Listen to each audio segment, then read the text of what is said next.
I want to welcome everybody to our event tonight, Revolutionary Defeat and the Future of Struggle in Syria and Beyond. We have folks joining us in person here in Chicago. We also have folks joining us virtually, so welcome to everyone.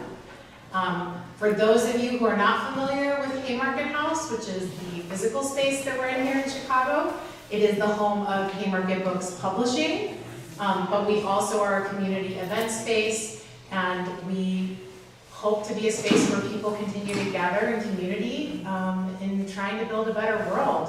And especially now, that feels very important for us to come together in spaces like this and have conversations about how to make the world a better place. I also want to give a special thank you and shout out to the co-sponsors of this event, Northwestern University's Middle East and North African Studies program. So give them a round of applause. And New Lines Magazine. We also acknowledge that Haymarket House events take place on the occupied lands of the Council of the Three Fires, the Ojibwe, Ottawa, and Potawatomi, who are the indigenous keepers of this land, and they were forcibly removed for the founding of the city of Chicago. We stand in solidarity with their ongoing struggles for liberation today. We also want to acknowledge and stand in solidarity with the many families who are currently under siege right now in Gaza, as Israel continues to organize a full-scale invasion and has cut off water, food, and aid to those living in Gaza. So an acknowledgement of that as well. So for our program tonight, we are very, very honored to have Yassin al-Haj Saleh, the author of The Impossible Revolution, here with us in person. We were actually talking about doing a book launch in 2018 for your book when it came out, when you were unable to join us in person. So this is really like book launch 5 years later, which is really amazing for those of us here at Haymarket to get to meet you in person and celebrate your work at a time when it's more relevant than ever. And so I will leave the introductions to the folks running the meeting, but I just want to say Yassin is a leading intellectual voice of the Syrian uprising and one of the key thinkers in the Arab world today, which again is just very special for us to have him here in person. And Yassin will be joined in conversation with Danny Postel from New Lines Magazine and Wendy Pearlman, who is a professor of political science at Northwestern University and is the current director of the MENA Studies program. And Wendy's book is also available, as well as New Lines Magazine's, for those of you who are here with us in person. And I will turn it over to Danny and Wendy to get us started. Thank you.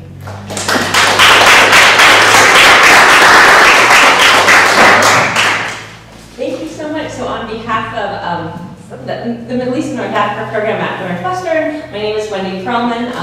So I have the honor of beginning our long introduction to Yassin al-Haj Saleh. So as we just said, Yassin al-Haj Saleh is one of the leading intellectual voices of the Syrian revolution. He was arrested at the age of 19 for his membership in the Syrian Communist Party. Political bureau. He spent 16 years in prison from 1980 to 1996. His wife, Samira al-Khalil, was abducted by an armed group nearly 10 years ago and has been missing ever since. In addition to that personal story, Yassin, as a leading thinker, has authored 9 books, including The Impossible Revolution, Making Sense of the Syrian Tragedy, over there for sale, and a book that has its English translation currently in the works, The Atrocious and Its Representation. One of the founders of the Arabic-English platform Al-Jamhuriyya, he writes for a variety of international publications and is also a contributing writer for New Lines Magazine. Thanks, Wendy. On behalf of New Lines Magazine, I want to thank Haymarket Books and its amazing team. Thank you, Dana, Rory, and John, and the entire Haymarket crew, not only for all of the work they've done to make this event possible tonight, but also for taking on Yassin al-Haj Saleh's book, The Impossible Revolution. As Wendy mentioned, Haymarket was the U.S. publisher of the English translation of this book, which was Yassin's first book in English. Yassin has written multiple books in Arabic, and they've been translated into many languages all over the world. But The Impossible Revolution was the very first book of Yassin's to be translated into English and published in the US by Haymarket Books. And as Dana mentioned, we actually held an event sort of in absentia in 2018 when the book came out. We couldn't have Yassin here in the US.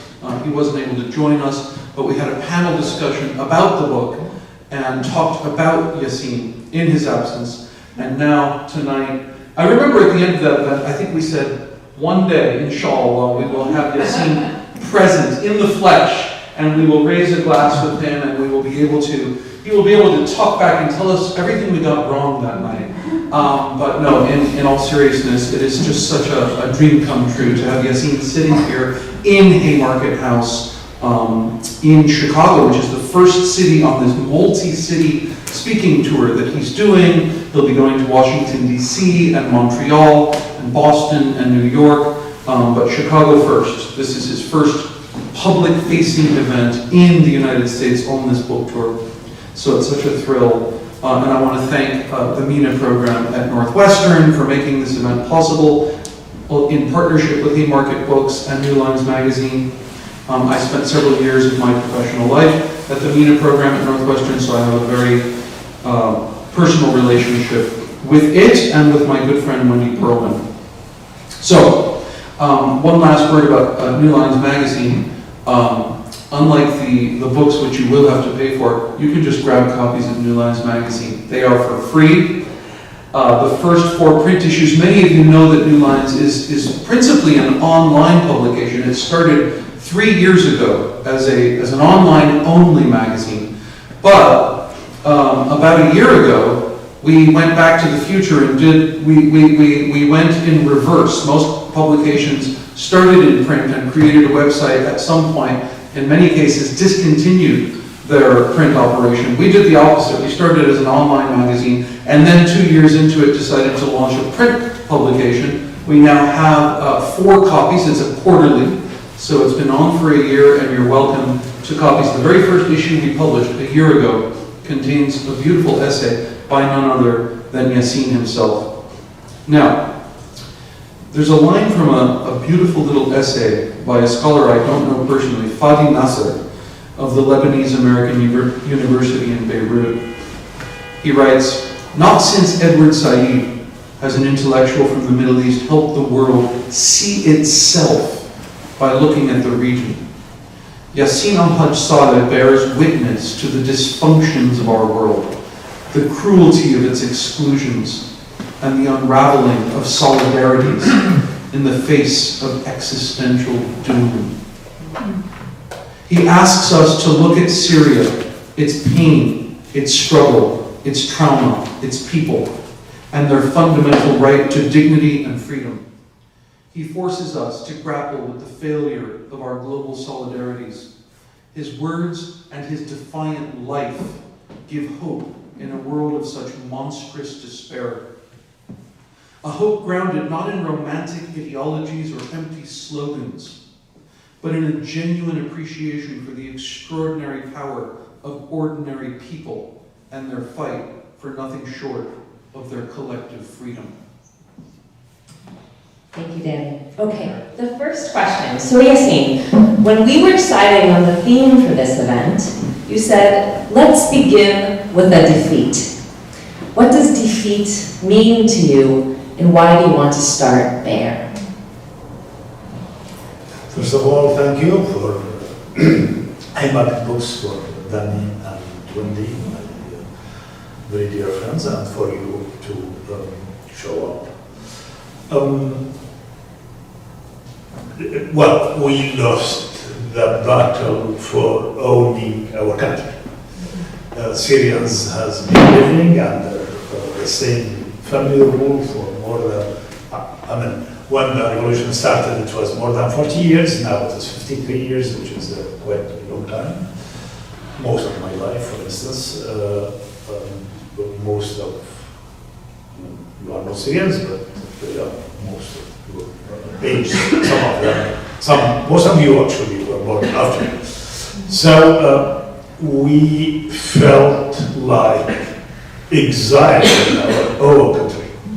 So the uprising was, the Syrian revolution was about owning the country. It was like colonizing, like colonizing actually what and some of my work I talked about terrorism or colonialism. So the uprising was about this, about owning the country or owning politics in the country, because I mean we were denied citizenship rights. For one, I was deprived of my civil rights for 15 years after my 16 years in jail. So up to the uprising, I was without civil rights. But honestly, a single Syrian has civil rights. So I didn't feel when I was in the country denied rights, because everybody was without rights. So owning politics meant in the Syrian context two things: to speak for yourself, or to talk about public issues, and to gather with other people. We have a short experience of trying to own politics. It's called the last spring in 2001, and it was the main thing about the last spring was forums, or forums. Who was forum? Well, gatherings of people in dozens or in few hundreds talking about politics in a very critical way. So this is because Syrians before the last spring and before the revolution were denied expressing themselves and talking about their grievances, their demands, their aspirations. And they were prevented even more harshly from gathering, from meeting, from organization. So the last spring was a short experience of this trying to own politics. We Syrians were living under poverty line, under political poverty line. 100% of Syrians were under, even those who were supporters of the regime. Right? I mean, they were not allowed to organize or to talk freely. So when the revolution came, it was about this. It was about challenging this this long experience of being denied the right to speech and the right to gather. And the release, first phase of the revolution, peaceful. It was people, gatherings of people from dozens to hundreds of thousands in Hama, for instance, in July and August 2011. And they were talking or chanting or expressing their political demands. This failed. We've been crushed. The revolution is defeated, and the meaning that the aspiration to reclaim the country and to own politics, to be citizenship, to be citizens, to talk, to speak for ourselves and to organize, this has been crushed. And with huge losses. I mean, at least 500,000 of people were killed, and people are still being killed, by the way. Now, while Gaza is bombed by the Israelis, the regime is with the Russians and the Iranians are bombing Idlib.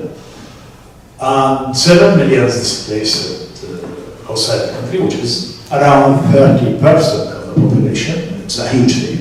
And the country is divided into 4 Syrians at least, but to mention Golan Heights, which has been occupied by Israel for 56 years now, a bit more than 56 years.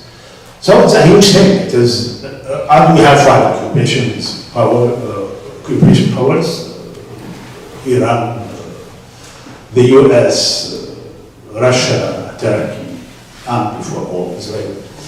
So it is a situation that we don't know many examples of. And this meaning, yeah, there's a big defeat, but also a big something unprecedented on the global level, in my opinion. And maybe Syria is not important to many people. It is important for us Syrians because it's our country. It's the only country that we have. Well, now we have 127 countries actually, according to a report by Human Rights Watch early to 22. Syrians were scattered in 127 countries. Maybe we have conquered more countries in the last 2 years. So, but Syria became important because because much of the world is in Syria, and a big percent of Syrians are in the world, everywhere. So in this meaning, Syria is a microcosm, and it is important to people everywhere, to those who are interested in a different future of humanity. It is because it's a microcosm, and because in a different way, the world is becoming, maybe we'll talk about this later, is progressively Syrianized. Yassin, I mean, there's a lot more to be said about this question of defeat, by the way, and I hope that we will get into it in the Q&A. This is just to open the topic. But in a recent essay for New Lines magazine on what you call liquid imperialism, which is a coinage that you've come up with with reference to the late Polish sociologist Zygmunt Bauman. But in that essay, you detail the confluence of multiple factors that short-circuited the Syrian democratic struggle. Regional and global powers, which you just referred to, the United States, Russia, and then regionally, Iran, Turkey, Israel. Another factor is what you call the internal colonialism of the Assad regime.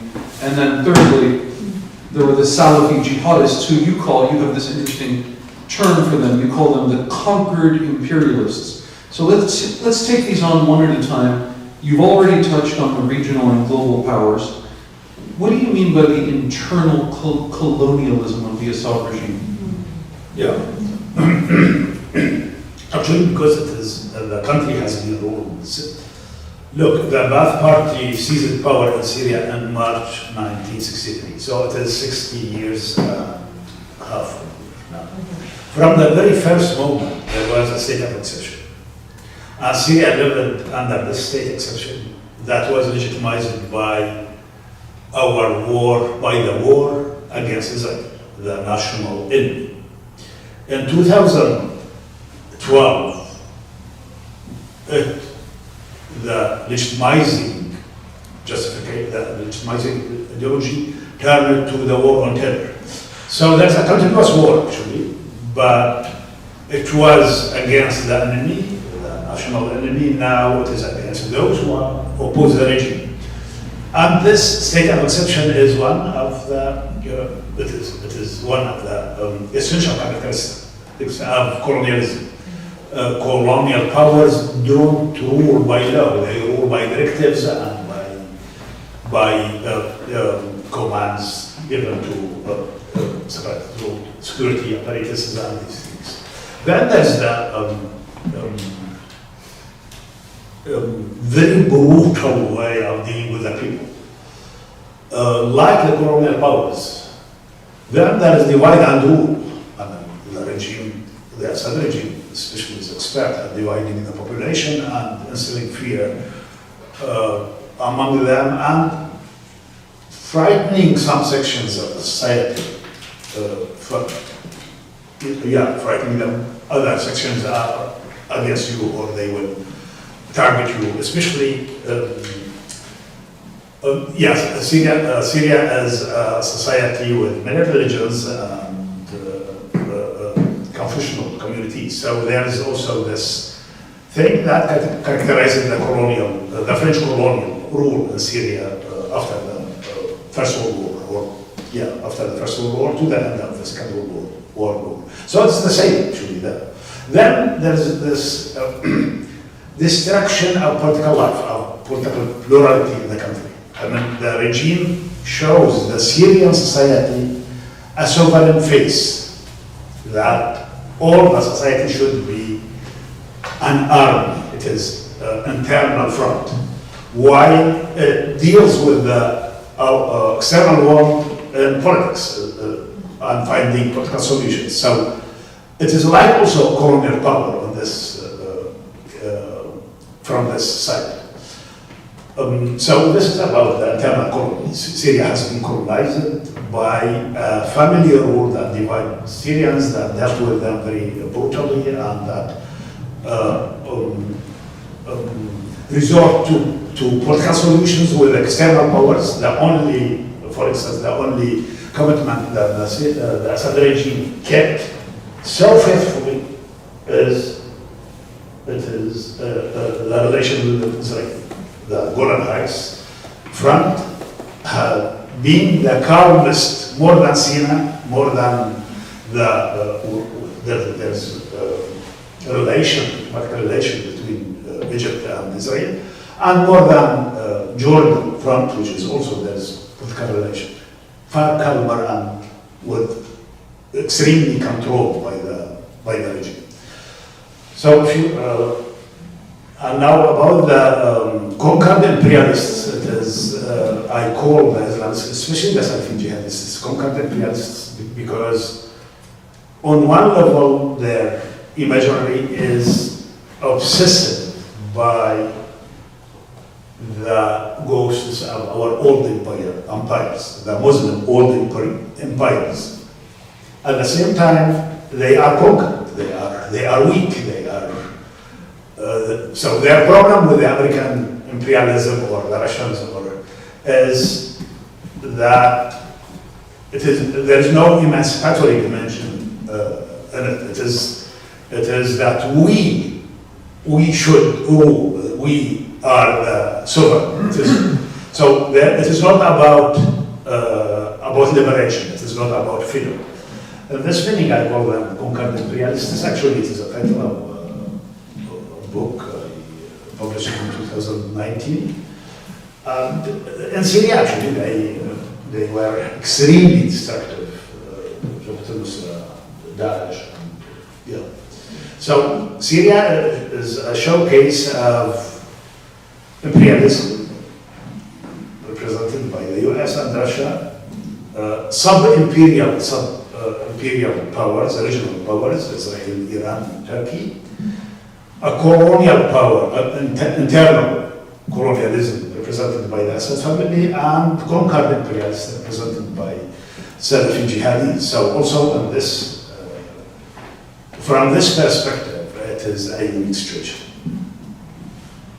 Well, so we're thinking about all of those different types of imperialisms or forces that short-circuited the Syrian revolution. Makes us think of the title of your book, The Impossible Revolution.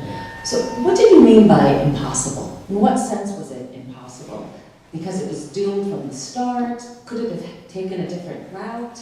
Was it impossible because it was unthinkable to ever happen in the first place? Or are there maybe many different meanings to the term impossible? Well, actually, I meant that it was unimaginable, as you just said, but it happened. Yeah. So it was, if you ask me a bit before the revolution, that will there be a revolution in Syria, I would, maybe my answer would have been negative, to be honest. And I guess so many Syrians would show hesitancy about it. But it happened. So it was impossible to imagine, but it really happened. But then the idea took, hopefully, some interesting turn. The destruction of the revolution is impossible. I mean, I hope I gave some idea about it with these 5 powers, with the conquered imperialists, with the huge losses, with the unprecedented human suffering, with displacement of 7 million Syrians. It was unimaginable, impossible. Extremely impossible, actually. No one imagined that it can take these dimensions in Syria. Early 2012, I wrote an article, a short article, saying what can the regime do more than what it had done up to that time. It was almost a year after the uprising. Would they attack cities and neighborhood by war planes? And it happened just 2 or 3 months later. It happened. It started happening in July 2012. And the battle bombs were not invented at that time. It also took 2 or 3 months for the battle bombs. But then what I built on this is that now the revolution was impossible. And the destruction of the revolution and the Syrian society have been impossible. The solution in Syria should be impossible in a way. I mean, it is a farce to, with this huge tragedy, to think that the Constitutional Committee or the meetings in Asatana or where, this is the political solution. This is very insulting to our struggle. A huge tragedy with these very farcical, cheating, despicable, I don't find really good words for it. So it should be impossible. Impossible doesn't mean that it cannot happen. It is just that the foreign powers should leave, the refugees should go back, there should be meaningful, substantial political change. These are the possible, if we are serious, if we want to have real peace and real future for the country, this should happen. The Syrians own their country, as I said in my answer for the first question. It is all about owning Syria. Syrians owning their country, reclaiming their country as citizens. So this is impossible while we have 5 occupation powers, while the same regime is still in power, which is the most tragic and the most, the worst feature of our struggle, and that the refugees would go back if they want, of course. So many of them want, if they would be safe. 1 million in Lebanon, almost 1 million in Jordan, 3 million and a half in Turkey, many hundreds of thousands in Europe. I guess so many of them would like to go back. Yassin, you've noted that there are 3 dominant discourses about Syria and the Middle East more generally in the world. The first you call geopolitical. The second you call culturalist or civilizationist. And the third you say might be called top-down anti-imperialist. That's a very interesting phrase, top-down anti-imperialist. So, but you say that what these discourses, for whatever differences they might have, what they have in common is that they deny the agency of Syrians struggling for democracy and social justice. So maybe instead of going through each of them, although in the Q&A perhaps people can ask about the geopolitical, the civilizationist, I'd like to focus for purposes of this discussion on this category that you call top-down anti-imperialist. What exactly do you mean by that, and how does this top-down anti-imperialism deny Syrian agency? Allow me still to say something about geopolitical civilization. So the discourse outdoors in the mainstream in the West is a geopolitical. So it is about capitals, about presidents, about foreign ministries, about armies. So Damascus, Riyadh, Cairo, Tel Aviv, Jerusalem, whatever. And the presidents and these, MBS and these people. This is a geopolitical thing. And wars, of course. Wars are there, terror is there. And oil and issues. The civilizations talk all the time about Islam and Sunnah and Shia. And so the population are defined by their supposed religious beliefs. and with a primordial approach to these beliefs. So the Sunnis are like this, the Shia are like this, and the Alawites are like this. So they have been all the time like this. Obama said, and in the book that you edited with Nader Hashemi, that, well, it is, what can we do? It is Sunni and Shia killing each other for thousands of years. Thousands of years. Very peaceful thing, actually, very lazy and very from a cerebral president of US. So, what I was not thinking before the uprising, that there are many of our leftist comrades, they have a discourse about Syria. Actually, it was not there. Before the uprising, it was not there. And one of my shocking experiences, that after the uprising, that many leftists were against the Syrian uprising, and I thought that these were our comrades, and of course they will support our struggle. They know, and it was, or at least it was easy to know that many communists fought against the regime for democracy, for justice. And so it was really shocking. And I started to see this top-down imperialism. These comrades, these big comrades, have their own grand schematic analysis about the world. It is one big fight against American imperialism. And all the other struggles are annexing. So there's no autonomy of other struggles. There's no autonomy of Syrians struggling in Syria, of Iraqis in Iraq, Egyptians, especially Syrians actually, because in Egypt and Tunisia and other countries, they were perceived to be closer to the American imperialism. So the struggle against American imperialism is also, or they were against Mubarak regime or against their ability to Tunisia, because they were perceived to be close to it. In Syria, it was quite different. So our struggle is accepted only if it can be, it can relate itself to this grand battle against American imperialism that to be honest, I don't see our grand comrades doing anything. They are quite safe. They learn the best universities in the world.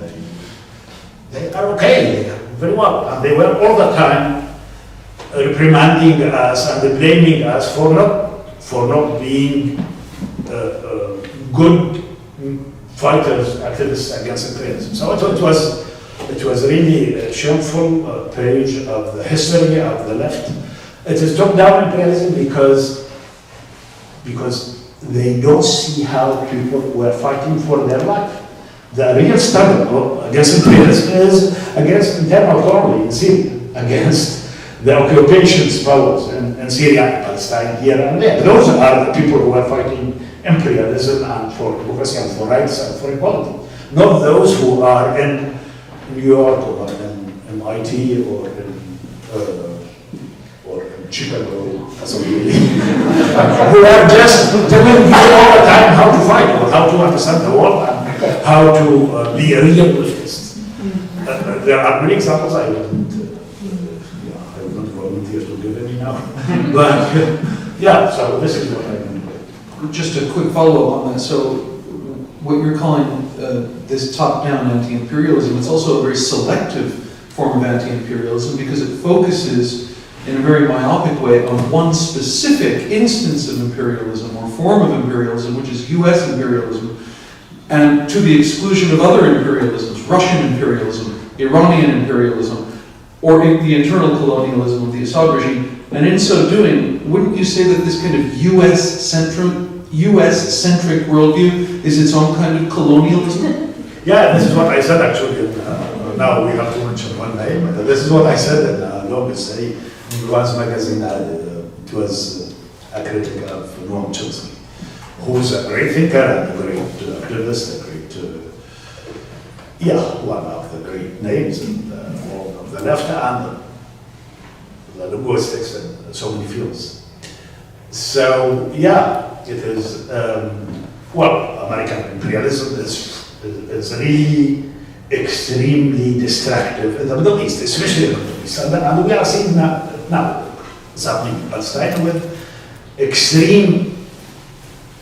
The US has been an extremist and nationalist power in the Middle East all the time. So when I criticize this myopic approach, it is not to try to say that American imperialism is not very bad, but to say there are other imperialists, the ones who are targeting Idlib and killing civilians and who have targeted hospitals dozens of times. Only yesterday, Israel, or was it today? Earlier today, they targeted a hospital and they killed hundreds of people. But that has been happening for years by the Russians. And not to mention the sub-imperial powers of Iran and Turkey. So, and of course, Israel before all. So, it is just to develop a more complex, more multi-dimensions analysis of imperialism. And imperialism is not in the sense that we go to the White House or to the Pentagon and find it somewhere. Yeah, in a certain office. It is a relation, a power relation, and when you have occupation powers, these are within this colonial relation. I try to analyze and see as a great example to understand this power relation, this colonial imperialist power relation. You mentioned Palestine.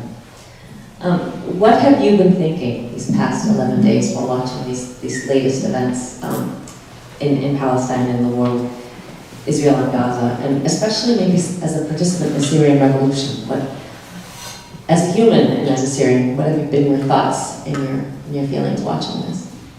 For a week, I came to the US a week after. The timing couldn't have been worse in a way and better in another way. I came as a Syrian activist, as a writer, it was planned to talk about Syria mostly. Now, of course, you cannot say a word about Syria without saying something or many things about Palestine. In the Middle East, we have Israel as paradigm of politicide, of political annihilation. Palestinians have been politicized by Israel for 75 years, denied any political entity, any political autonomy. So this paradigm is the one we have in Syria. So we Syrians have been Palestinized for almost, less than the Palestinian people, but for almost 60 years, without political rights, without political, without autonomy, without, this is what I was, I refer to as internal colonialism. At the same time, the regime is Israelized, so the paradigm is there. I don't mean that to say that, they are very, to build false symmetry between them. But I think the paradigm is the same. And we are, in a way, Palestinians. That's why, of course, there are other ideological and emotional elements. We, as Syrians, I guess, Arabs, identify easily with Palestine. We talk the same language, we have the same cuisine, we have almost the same songs and cultural traditions. So it is, we feel that we are the same. Besides, there were 600,000 Palestinian refugees in Syria before the uprising, and they were crushed like us. Actually, many Palestinians who joined the uprising, I guess there were thousands of martyrs among the Palestinians, the Syrian Palestinians, and they are now scattered for the third or fourth time, like so many Syrians. So, and that's meaning I feel that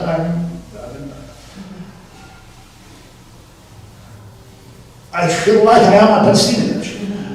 Yeah, and besides as a writer, I wrote much about this here and there. So it is one struggle with different rhythms, different intensities, different battles. But in essence, it is the same. It is about freedom, it's about justice, it is about independence, it is about owning your country. Yeah.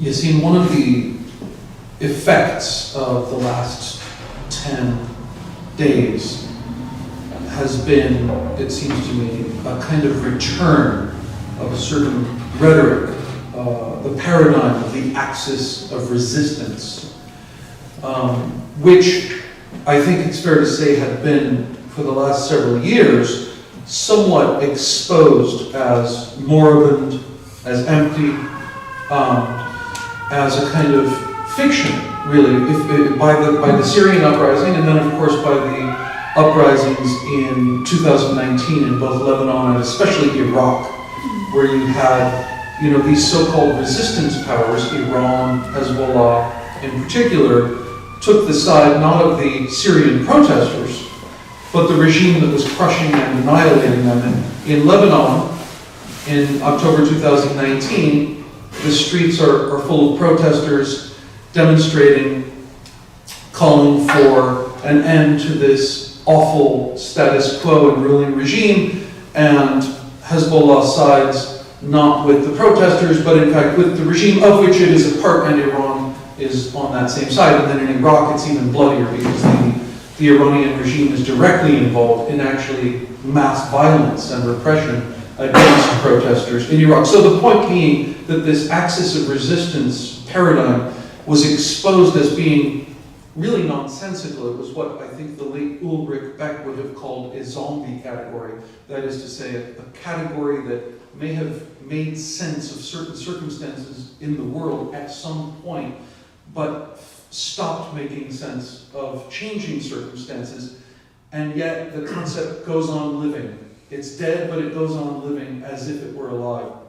But now, in the last 10 days, it seems that the rhetoric has shifted again, and you have the language of the axis of resistance. Iran is on the side of Hamas, and on the side of resisting what's happening in Israel.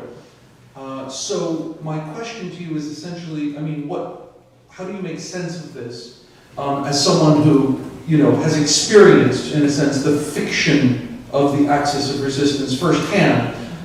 Where are we? What does this mean that the language of the axis of resistance seems to be back from the dead all of a sudden?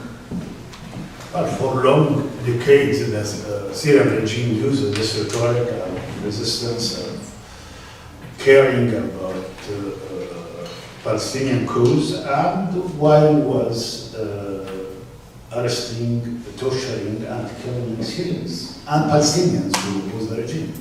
So it is sort of instrumentalization of the Palestinian cause because it is really dear to the people.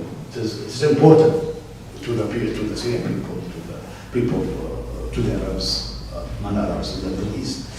So Iran is doing the same thing. It is instrumentalizing the Palestinian cause to expand its influence in Iraq, in Syria, and in Lebanon. And these three countries are now within the dominion of the Iranian regime. I don't see any liberatory dimension in this. The Iranians are responsible of killing and of the destruction of Syria. They were against, systematically and principally, they were against any political solution in Syria. They never, ever expressed their respect for the Syrian demands for freedom, for justice, for a better political life. And they are doing it in Iran. So how you cannot crush your people while you now a growing percentage of the Iran population are against the Palestinian cause because it has been used by the Islamic Republic to to justify crushing the loss of revolution, for instance, and all the protests in Iran before this. Qasem Soleimani literally walked on the blood of our brothers in Aleppo before he was killed.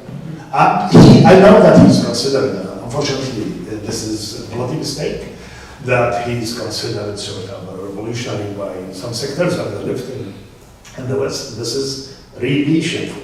He is responsible. He's like a colonial commander moving in the colonies of the Iran Empire. They're sort of an empire, or yeah, Iran has always imperialist aspirations, and now it is there.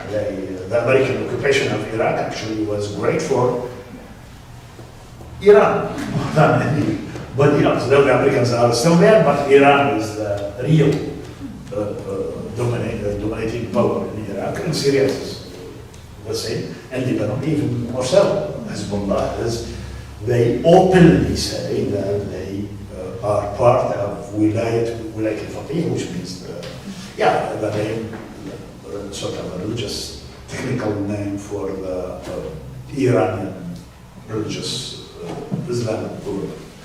So you give the example of Lebanon.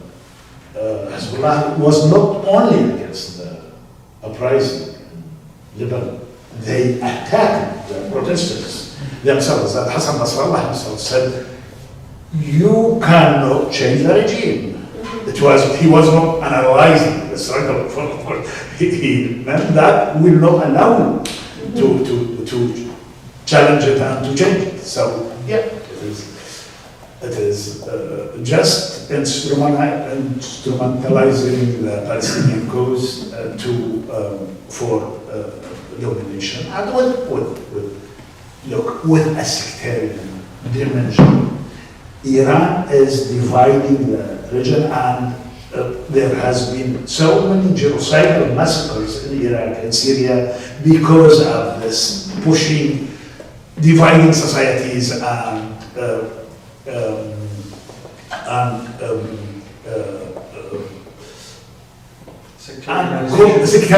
sectarianizing these struggles. And in Iraq it happened. It's been happening in Syria for more than 12 years now. So let's turn from the geopolitical to something more personal. So you've said that the two most formative experiences in your life have been your 16 years in prison and the abduction of Samira. Can you tell us, I guess, a bit about the significance of both or either of these events, and really especially how the ongoing nightmare of Samira's disappearance affects you today? Because they are formative experiences in the beginning, then they change. My long years in jail when I was quite young, quite an intense experience, very long, with torture. All my 20s and more than half of my 30s in jail, and there are no spare parts for your 20s. They were in jail. They are done. So I was 36 when I was released.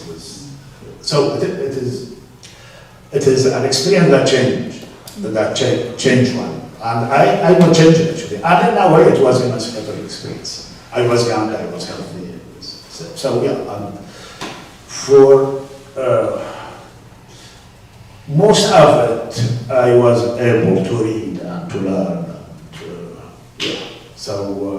It was this meaning of formative experience. Samira is even more intense experience. It is more careful, and it is associated with feeling and guilt, of course.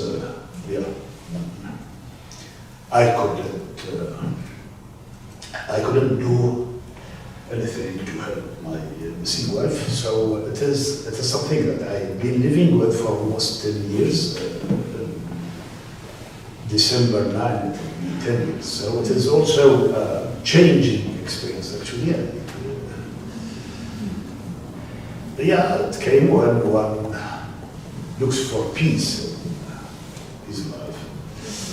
So from these two experiences, I have two defining struggles. A struggle against tyranny that destroyed the lives of millions of Syrians in my generations. In my generation, hundreds of thousands of people were affected directly. Now it is in millions. Actually, every single Syrian has been affected by this wave of struggle. And the other one is against fundamentalism, or what I call at times nihilist Islamists. So I have defining struggle and the meaning that they form my identity. Who I am, I can define myself with these two struggles. I have a third struggle, maybe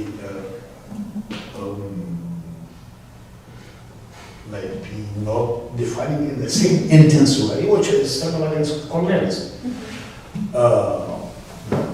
5 colonial powers that I mentioned. But maybe this is not defining in the same way. It is not to say anything positive about colonial powers, but they didn't put me in jail and torture me, and they didn't take my. It is not only my wife, by the way, it is my brother as well, and my friends, many of my friends. So this meaning, these are visceral struggles that I live with. In my writings, I write much about these. A rather personal way, kindness, but more abstract. Your struggles that are a part of your identity. There are other struggles you might have commitments with, but these define your very self. So something else that maybe is part of your identity and self now is exile. So you've lived in exile for the last decade, first in Istanbul, now in Berlin. As an intellectual, how do you think about exile or conceptualize or theorize exile? And as a person, how has it affected you in your perspective on the Syrian struggle? I always think of exile in relation to jail. Actually, I have a small book. It is not. It is an essay available in English. By the way, it is Freedom, Home, Jail, Exile, and the War. It is available in German and in Italian. Booklet for. So, in jail, you are in a certain space, not allowed to go out. Exile, you are in a certain space, you are not allowed to go back. So you are imprisoned outside, so to speak, in a way. So I see sort of a continuation. And there's also a reference to the defining struggles. One of them, the idea that I got, and I have a book about jail, and this book is about freedom, actually. I mean, every writing about jail is writing about freedom. Every writing about exile is, in a way, writing about home and homeland. So for me, now, exile is a continuation of jail in a different way, and at the same time, it changes the perception of hope. I was not able to write about my years in jail itself. I am unable now to write about exile and exile. For me, home is the only place in which I can write about exile. So I need Syria for this. Home is the place in which I can write about exile, or in which the story can be complete. My story will never be complete unless the only place for the story to be complete is Syria.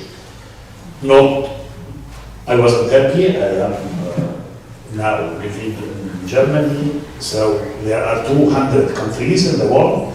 None of these 200 countries is the right place to complete the story. It is only one tragic country or terrible country, Syria. So, yeah, you see that Exile is changing my perception of who, of my role. Well, of course, I got much. I am moving in the world now. I have never had a passport before 2018, and I guess this was the reason why I didn't come. Yeah. I don't remember really what's the reason, but I did have a passport before the end of 2018 for the first time in my life. So I am moving there, and I don't have personal reasons to complain. I'm okay. But I don't have any personal thing remaining. Everything is public, everything is political, everything is, yeah. I don't like this because it denies you privacy, but it is what it is, and I don't know to complain. I want our friends in the audience here tonight at Haymarket House to get your questions ready because we are transitioning to the audience Q&A very soon. But before we do, did you want to say something, Wendy? No, except do you want to take a break before we move to the Q&A? No. Okay. Okay, good, yeah. Because we're really putting you through the ringer here. It's quite a marathon. We don't get you here that often, Yassin. We're putting you to work. Yeah. So Berlin, this flows directly from what Wendy was asking you about in terms of Exile. I saw you in Berlin in 2019, and you took me to an extraordinary event, cultural event in the Syrian community, and introduced me to this amazing range of Syrian activists, writers, filmmakers, people working in different NGOs and social service agencies, young people. It was just kind of a dizzying experience. And at the end of the night, I asked you, as we were saying goodnight, I said, how are these Syrians in Berlin specifically, but more generally in exile, how are Syrians processing the defeat? And my assumption was that this must be a particularly dark moment because in 2019, it's really the end, this realization there is no more armed struggle, the Assad regime is going to stay in power, it's over. And you said something counterintuitive that really struck me and stayed with me. You said actually this defeat is liberating because it opens the door for the next phase, for people to move on to what's next. And I wondered, and still wonder, what did you mean by that? I don't remember. I guess it was about the moment of 2011 was behind us, and it should, we should move forward. So we were defeated, we lost. The battle that started in March 2011. I don't want to, I guess I didn't want to be nostalgic. That we know the struggle is continuing, it's continuing, by the way, it is continuing, but you need rapture. You need, yeah, we defeated this round of struggle. We were knocked out, but we were continuing our struggle with different needs. The people you mentioned, the activists, writers, artists are continuing struggle in a different way. Actually, even in Syria, now there's an uprising in Sweden that has been going for a month and a half, and very it revives the hopes of change. It will not change in Syria, most probably. Sweden is a small government in Syria, a few hundred thousands, so it is.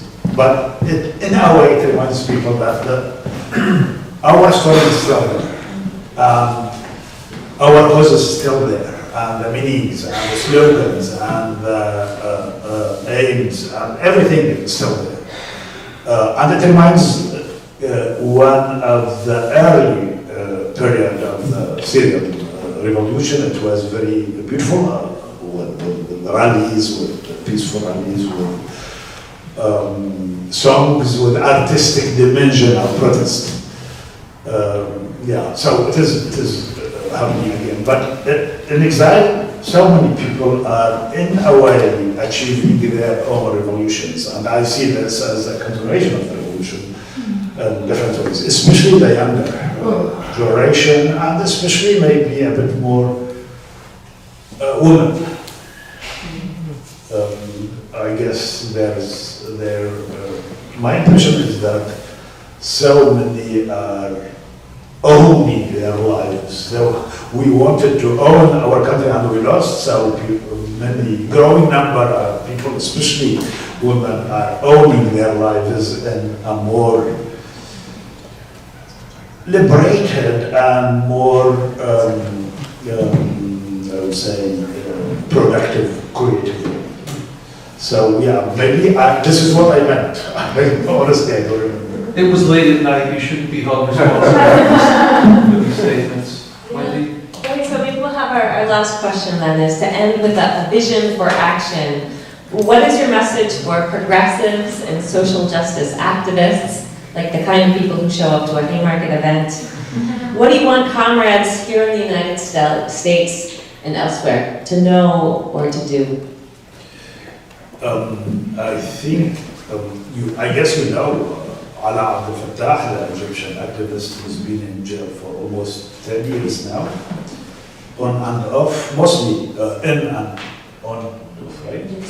Yeah, mostly in jail, but he was half released for a short period, 2020, I guess. Ala, as a book, it's available in English, You Have Not Been Defeated Yet.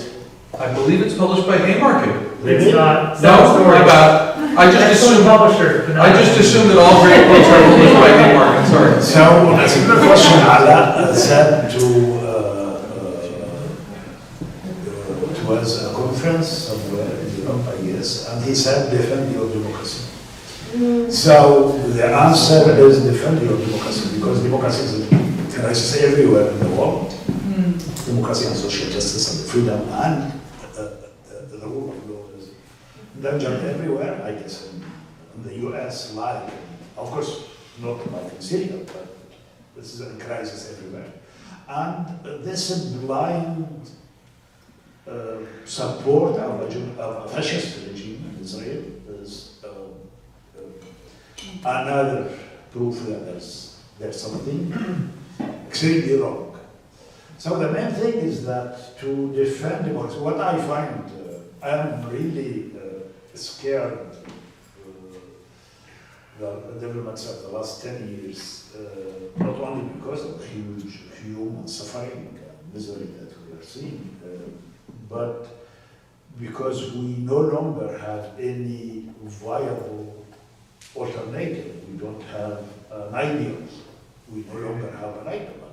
Democracy is and the crisis everywhere, and so we have a battle. We have to revive the ideal of justice, I would say of socialism and a way, because I don't mean the concept of communist socialism. I mean the presence of those who are absented.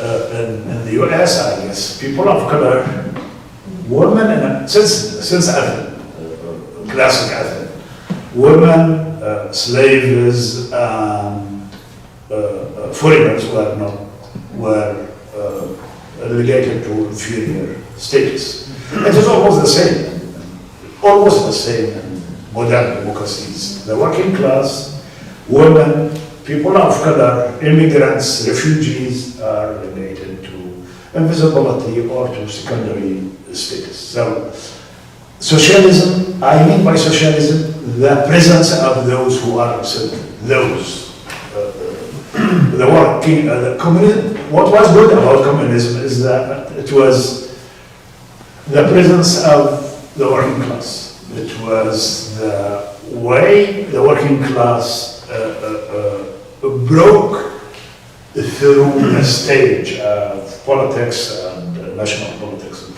So, in this meaning, I feel that the presence of those who are absented will, and this included, by the way, the biosphere, the environment of the planet.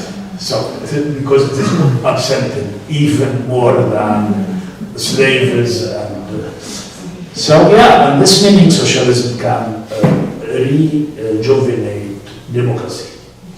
And I guess these are fields of struggle, very, very important, very vital, and very, they are all struggles now. At times, the people in here, I'm not sure, the US, but you hear people in the West saying that, yeah, they don't have causes to struggle for. Unlike Edward Said said something similar, that one of his friends envied him that Edward Said had a cause and he was fighting, and his colleague, yeah, he felt sorry that he didn't have a cause. I think, well, this was narrow-minded, and yeah, you can fight. There's so many issues to fight for. There are so many causes, and yeah, so my message is we have so many to fight for, and we have to fight for. Wow.